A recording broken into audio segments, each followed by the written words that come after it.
My name is Gavin Evans, and this is my review of Rick and Morty Season 2, and there'll be spoilers, so there's your warning. But if you watched my review of Season 1, you'd know that I loved it. I think it's hilarious and insane in the best of ways. The characters are great, and all of that applies to this second season. It's every bit as funny as the first season. It's every bit as insane, if not more so, than the first season. And the characters are still as great as ever here. The voice cast just brings them to life so perfectly. Justin Roiland, once again, plays Rick and Morty. 90% of this show is him talking to himself. But he does it so perfectly, and he just brings these characters to life in a pitch perfect manner, and he has great comedic timing. Chris Parnell's really great. You got Spencer Grammer and Sarah Chalk who also do a great job, and the guest voice actors also do a great job. Like we've got Jim Rash in one episode, we've got Nathan Fielder. Just everyone involved always does a great job. I really like the animation. It's not as detailed as some other shows or movies, but it's perfect for what this show is, and there's always some sort of life and personality to it. It's always colorful. The creature designs and the planet designs are just so far out there, and I love that about this show. And I just love the way this season begins, because season 1 ends, well, the kids have a giant party and they freeze time before the parents can see how big of a mess they left. And this season begins, and the parents are still frozen 6 months later, and they're just cleaning up the house and finishing up now. And it just really made me laugh that there's some sense of continuity here. The fact that Morty has to keep dust busting his parents is a very nice touch. And I love how the first episode uses split screens in a very creative manner. It just shows that they're willing to be even really far out there and break the fourth wall if needed. And then you've just got some episodes, like one's called Total Recall. Well, this episode begins and we see Jerry's brother, and it turns out he's not actually real, and there are these parasites that change your memory so you remember them, and you don't know who's real and who's not. Well, we know who's real and who's not, but the characters don't. And it just makes for some hilarious moments throughout the entire episode, and it's just golden. And I love the way that episode ends with a reveal of Mr. Poopy Pants. Just the name, Mr. Poopy Pants. It's so immature, but it's so aware of it at the same time, and I just think this episode is fantastic. It is the Rick portion number 9 episode of this season.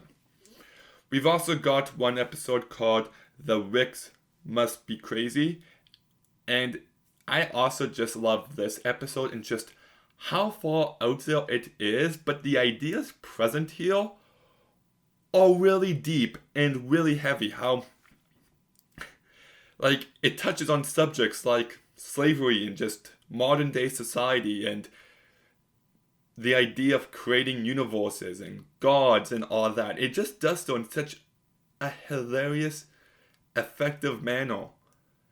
Like Rick and Morty go into the battery to their vehicle where Rick created an entire universe to give the vehicle power. But then they created a universe to give their universe power. And it's just, I'm just watching this. I'm like, who thinks of this stuff? This is golden. And then you've got this great subplot of how Morty tells a vehicle to keep someone safe, and the escalation of that plot is just golden. Then we got this one episode which is called Big Trouble in Little Sanchez or something like that. Well, Rick turns himself into a high school student, and it was a very funny episode, but the best moments came from when he's obviously begging for help, but he's also hiding it.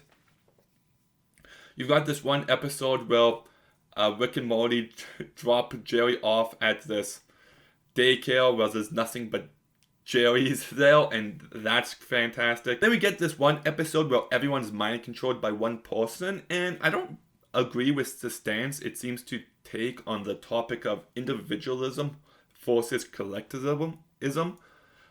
But in concept of the show, it works really well, and it still makes for a very funny episode.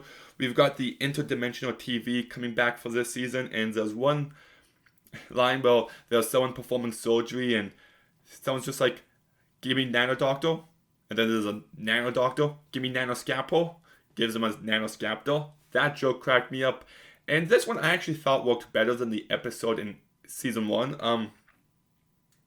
There was this one commercial of this butthole ice cream place, and it made me laugh really hard to an embarrassing degree.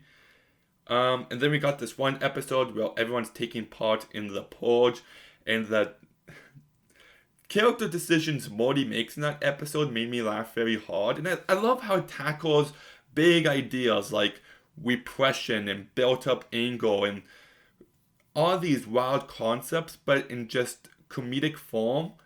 It's just a very smart and funny show, and the way this season ends is actually very heavy. Like, I'm just like, wow, this is quite the ending. And I loved it. My only real issues with this season is, like I said, I don't always agree with the stance they take in certain episodes, but it doesn't bear too heavily on my viewing experience.